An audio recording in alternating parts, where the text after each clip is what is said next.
David's story does not begin with a battlefield, and it does not begin with a giant.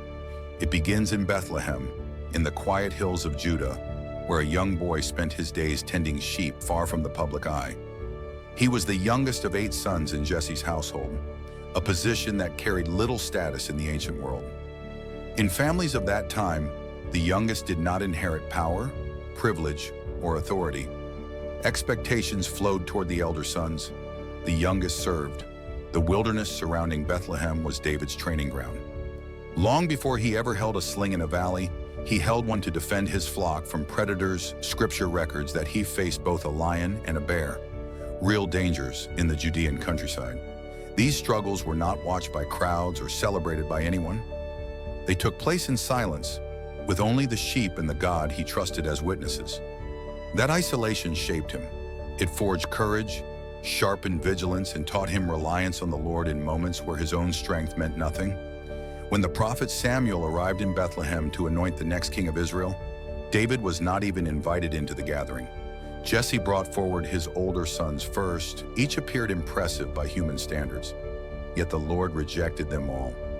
Only when Samuel insisted that someone was missing did Jesse confess that the youngest was tending the sheep. David entered the room, overlooked by family yet chosen by God. The Lord said, "This is the one," and Samuel anointed him. Then David returned to the fields. No throne appeared, no crown, no public announcement.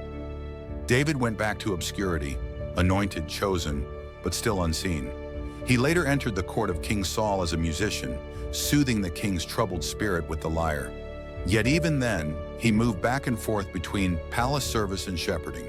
David's life before the valley of Elah was a life of transition, between hiddenness and calling, between silence and preparation, between the ordinary and the divine.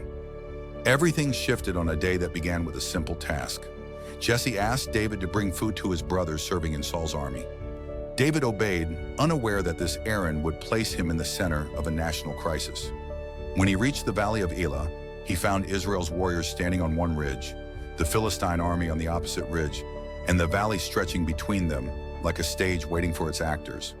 This valley was one of the key routes into Judah's heartland. If the Philistines gained control of it, the stability of the entire nation would be threatened. Every man in Israel knew that.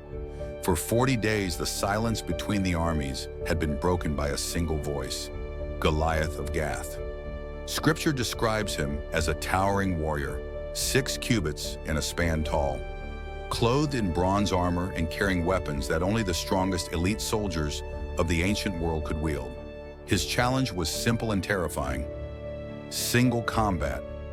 Let one Israelite fight him, and the outcome would determine the fate of the armies. No one answered. Saul did not step forward. The generals did not move. Scripture is blunt. Israel was dismayed and greatly afraid. David arrived in the midst of this paralysis and heard the giant's words with ears tuned to something deeper.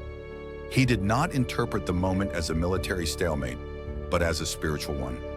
Goliath was not simply defying Israel. He was defying the armies of the living God. For David, the issue was not who was taller, stronger, or more heavily armed.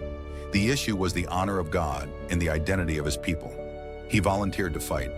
When Saul questioned him, David spoke of lions and bears, not to boast, but to testify that God had delivered him before and would deliver him again. Saul, reaching for human logic, placed his own armor on David, but the boy could not move in it. He had not tested it. David returned to what he knew: the sling, the stones, and the God who had been with him in the wilderness long before this day. Goliath advanced with confidence, born from size and experience. David ran toward him with confidence born from faith.